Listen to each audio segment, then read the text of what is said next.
नमस्कार मंडळी, मी मयुरी तुम्हा सर्वांचं स्वागत करते आजच्या एका नव्या कोऱ्या व्हिडिओमध्ये। आज आपण मस्तपैकी एक डाळ बनवणार आहोत, जे वाफाळता भात, गरमागरम डाळ आणि त्याबरोबरच लोणचं, हे जे कॉम्बिनेशन आहे ना, एकदम कम्फर्ट फूड म्हणू शकतो याला त्याला। चला तर मग वेळ न घालवता व्हिडिओला सुरुवात करूया।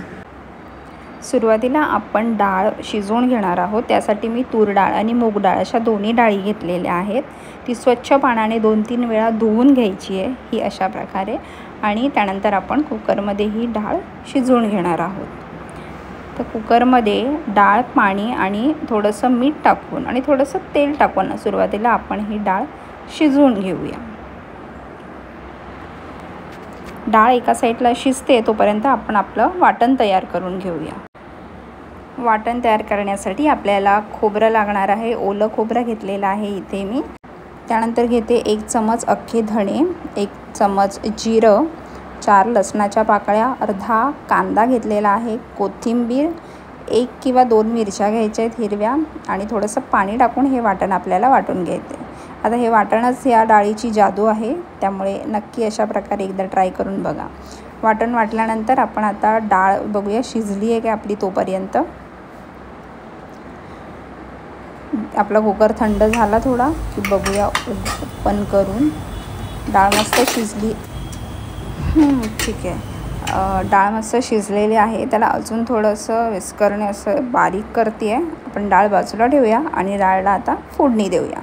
सिंपल फोडणी आहे। त्यासाठी एक टोप घेतला आहे, टोपामध्ये तेल, तुम्हाला तूपही घेऊ शकता, 1 चमच जिरं, पुन्हा एकदा लाल मिरची, कढीपत्ता, लसूण ठेचलेली किंवा बारीक केलेली, त्यानंतर हिंग टाकून आपण चांगलं परतून घेऊया। त्यानंतर फक्त हळद टाकणार आहोत आणि आपण जे वाटण वाटलं होतं ते यामध्ये ॲड करून चांगलं तेलामध्ये परतून घेणार आहोत। आता हे जे मिक्सरचं भांडं आहे ते सुद्धा चांगलं धुवून घ्यायचं आहे, म्हणजे आतमध्ये जो एक्स्ट्रा मसाला आहे तो सुद्धा येईल। आता यानंतर आपण जी डाळ शिजलेली आहे ती ॲड करून घेऊया, आणि आपली इथे डाळ रेडी झालेली आहे। कोकणामध्ये ही डाळ नॉर्मली लग्नांमध्ये किंवा कोणत्याही कार्यक्रमामध्ये नक्कीच पाहायला मिळते। आता यामध्ये आपण मीठ घालणार आहोत, कारण आपण कुठेही मीठ फक्त शिजताना डाळमध्ये टाकलं होतं, त्यामुळे 1 चमच मी मीठ टाकते। डाळीला मस्तपैकी उकळी आलेली आहे, त्यामध्ये वरून बारीक चिरलेली कोथिंबीर टाकूया, आणि आपली डाळ ऑलमोस्ट रेडी झालेली आहे। अजून थोडा 5 मिनटं उकळी येऊ द्या। त्यानंतर मस्तपैकी गरमागरम भात, त्यावर डाळ आणि लोणचं।